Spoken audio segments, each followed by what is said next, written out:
nindo shomwana oyo tatwishiba okwafuma swapa nomba chiri kuliwe nomba okusalapo kuba embushi ate mukuba endoshi nga wasala okuba embushi walaputula entambo lero nga wasala okuba endoshi otwala kusanga n'entambo yobe otemuli endoshi umu. I think it's really exciting to see a UK-based filmmaker enabled by our independent film community here to go and tell what is, I suppose, more of an international story, to go and reflect on something else, something other.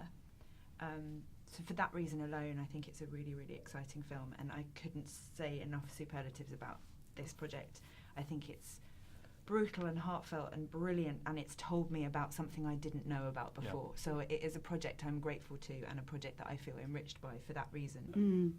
For me, this was the most exciting film out of all five, and as well because it's such a parochial setting in a way, and for me, the smaller the story and the smaller the number of characters, the bigger the theme, the more you can latch onto it and strangely identify with it, even though, you know, to my knowledge, there aren't any witches in Kensal Green where I live.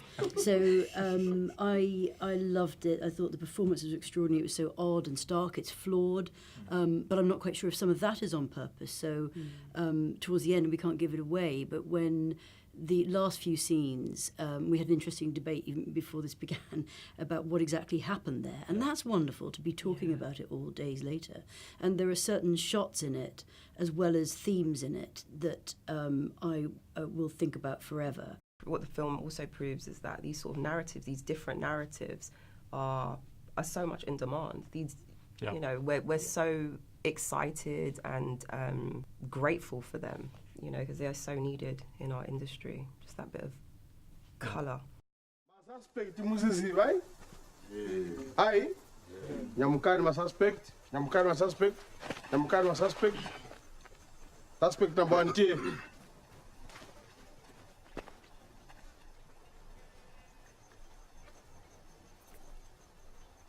Somebody even playing with the more every day. How is shy? As kind of bracing and specific as the film is in its depiction of what is to most of us a very kind of unusual culture, there's something quite universal now, and the film feels very keyed into, you know, the current conversation about, you know, the abuse of women, the neglect of their voices.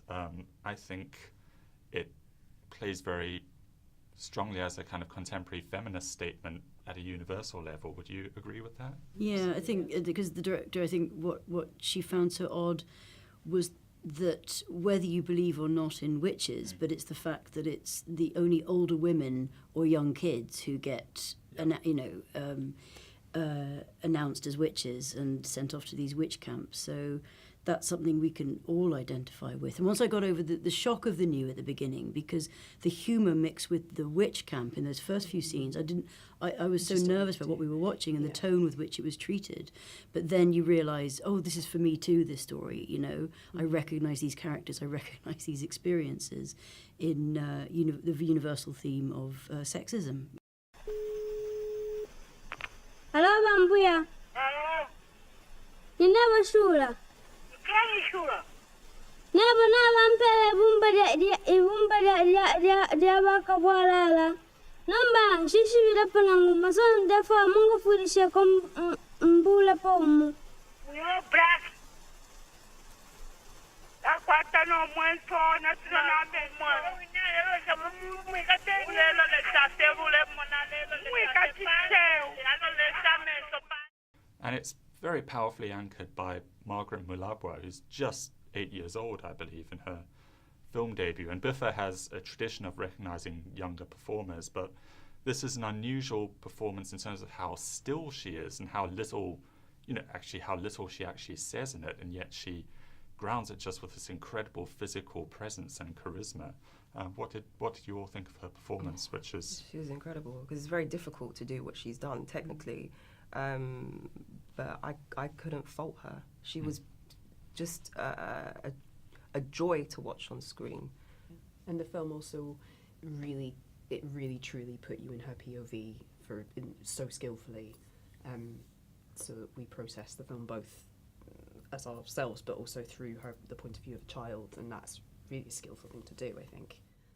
And I think the director's husband is a locations manager, and he'd remembered meeting her and seeing just her face alone was very, very inspiring. So I believe that he WhatsApped the chief of her village, and then they put out a search to find her again. And she was amazing because she does that most brilliant technique in acting, which is purely listening. Yeah. 90% of it is listening to the people around her. So it's a really assured, mature performance for a kid. Yeah. Shula, ulikalo shikandiwe.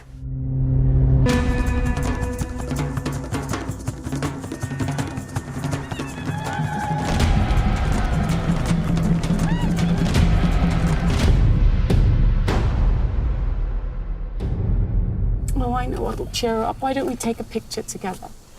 Look at the camera. Mona. I'll send it to you.